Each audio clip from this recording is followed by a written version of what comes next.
Welcome to the Willoughby-Eastlake's Public Library's presentation of Tammy's Rose Gardening Series. My name is Tammy and welcome to my rose garden.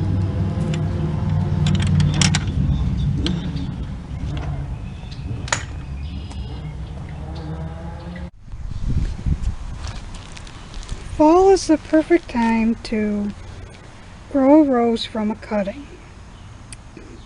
Most people mention about doing it in the spring, but I've had success doing it in the fall.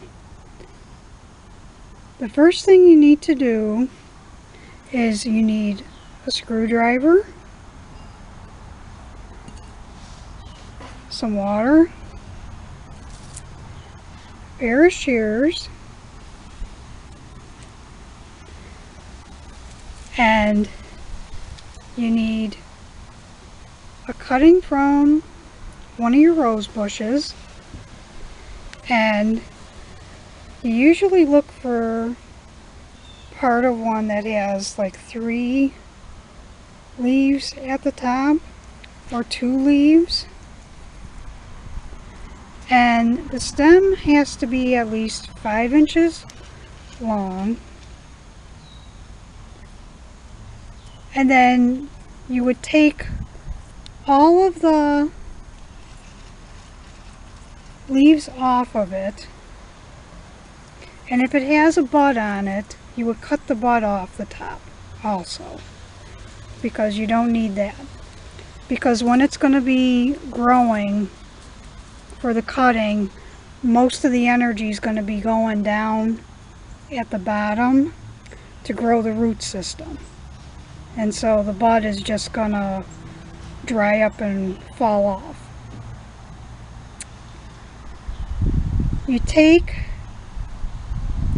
the stem and you take a knife or your shears and you score the bottom of it, which just means that you don't exactly cut it like you do when you prune the rose bush.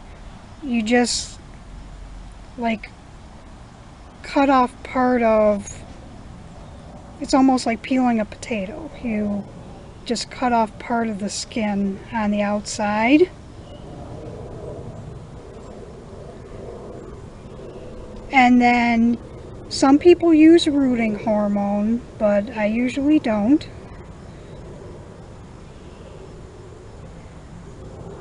And you take your screwdriver and you find a place in your garden that you want, and you take your screwdriver and you just put it in the ground and you just screw it around to make the hole. And that's why you use the screwdriver, because it's like the perfect size for just sticking it in there. And you can dip your stem in the water to get the stem damp. You pour your water in the hole,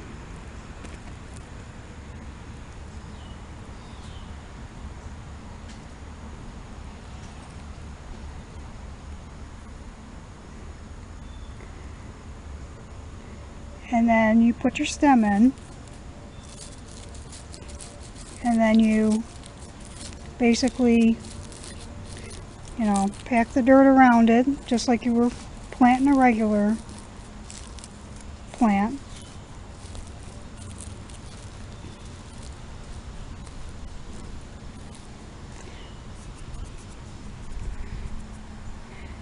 And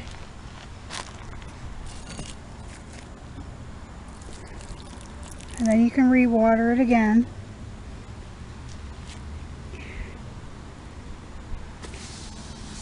And then if you have a glass jar, you can put a glass jar over it. And then for the winter time, the great thing about this is that you don't have to worry about coming back out through the winter time and having to keep re-watering it, because the glass jar will keep it as almost like its own little greenhouse for you for when you come out in the springtime. If you find that this part of it doesn't fit your jar, you can always trim it back a little bit if you have to. You know, that's fine. And if you find that as things are starting to grow, if the tip did become a little bit brownish, that's kind of normal.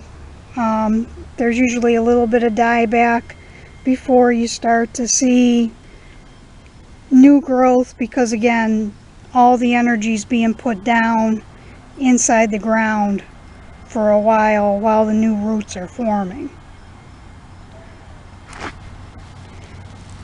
The other thing too that's an advantage with doing stuff in the fall is that you don't have to worry about, compared to doing in the spring, is you don't have to worry about the summer heat. And sometimes when you do it in the spring that's too close to the summer, sometimes the cuttings get too burned out when summer comes because it's way too hot for them. Where again, with it being right now, you can, you know, water it every couple of days or check on it every day and give it a drink. And then when it starts to get way too cold to come out, it starts to take care, you know, nature will start to take care of itself with the way it rains, and the water will just seep into the ground, and like with the snow and stuff. And by the time it comes out in the springtime, you'll see that you'll have like a little plant growing.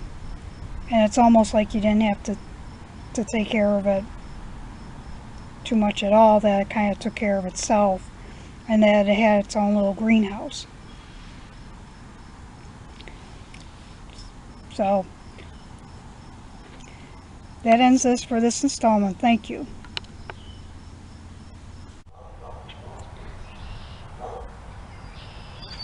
Thank you for joining us for this presentation of Willoughby-Eastlake Public Library's Tammy's Rose Gardening Series. Join us again next time. We hope to see you then.